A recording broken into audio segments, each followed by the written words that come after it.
You know, what if the world's most sacred texts had a kind of hidden layer? Not a secret message, but a mathematical fingerprint woven right into the fabric of the words. It's a fascinating and, yeah, a pretty controversial idea. Today, we're going to explore that very claim within one of the most influential books on the planet, the Quran. So, the big question we're tackling in this explainer is this. Could an ancient text, one revealed over 2 whole decades, actually contain these intricate numeric patterns? Patterns that, really, we're only now able to see and appreciate with modern analysis. Let's dig in and see what the researchers have found. So, there's a specific name for this field of study. It's called ijaz adadi, which basically translates to the numerical miracle. The core idea here is that beyond its incredible language and wisdom, the Quran might have this whole other mathematical layer, an architecture of numbers that's just as miraculous as its message. Okay, so how does this actually work in practice?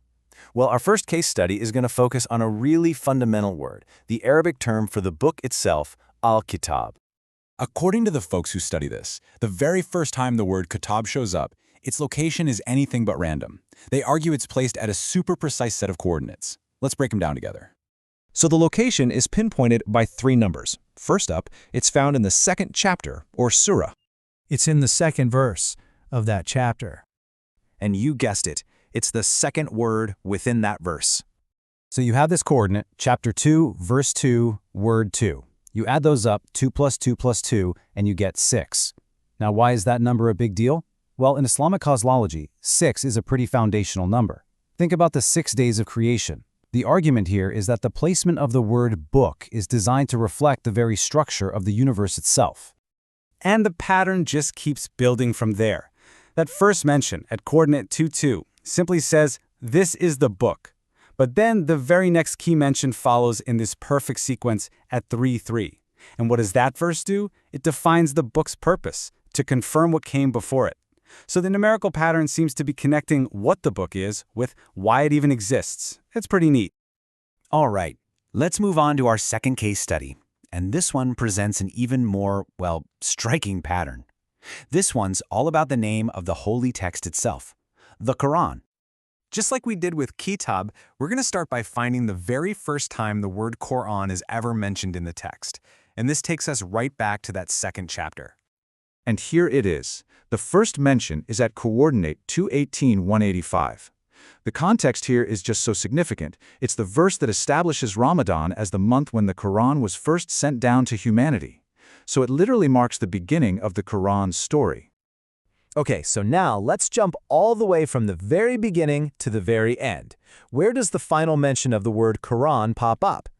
The last time we see it is in the 85th chapter, verse 21. And the context here is this final, powerful declaration of its nature. Rather, it is a glorious Quran. It's like this definitive closing statement on what the text is. Okay, you ready for this?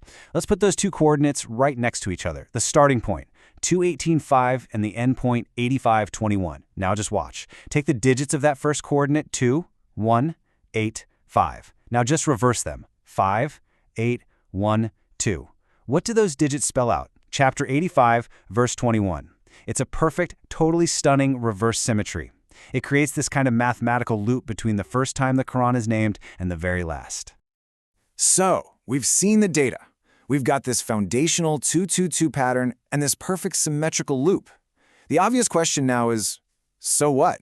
What do the people who champion this research say it all means? Well, they tend to draw 4 main conclusions from all this. First is the idea of divine authorship, that this level of complexity woven into a text that was revealed over 23 years is just beyond what a human could plan. This leads to the second idea, interconnection, which suggests that every single verse is part of some hidden mathematical web. That symmetry we just saw creates this feeling of a perfectly balanced closed loop. And finally, all of this is seen as a proof of preservation. The argument is simple. If you changed even one word, these incredibly delicate patterns would just shatter. Now, as compelling as these patterns might be, it is absolutely crucial to approach this field with some real scholarly integrity and caution. This isn't about just finding random numbers anywhere. There are principles that are supposed to guide responsible research. The main danger here actually has its own name, takaluf. It's an Arabic term that means forcing an interpretation. Basically, cherry-picking data or crunching numbers in a weird way just to find a pattern you want to see. So responsible work in this field is a constant effort to avoid falling into that trap. So how do researchers guard against takaluf? Well, they try to stick to 3 core principles. First, objectivity. The data has to be totally indisputable, like using the standard agreed-upon chapter and verse numbers. Second, the pattern has to be meaningful. It can't just be random numbers, it has to actually tell you something new about the text. But the most important principle of all is the primacy of the text. The numbers are only there to complement the message, never ever to replace it. The meaning of the words is always number 1. And all of that leaves us with the final big question. Are these patterns evidence of a divine blueprint? Some hidden layer of mathematical genius woven right into the fabric of revelation? Or are they just profound, maybe statistically improbable coincidences that we find simply because we're looking for them? The debate definitely continues, but the patterns themselves, well, they invite all of us to look a little bit deeper.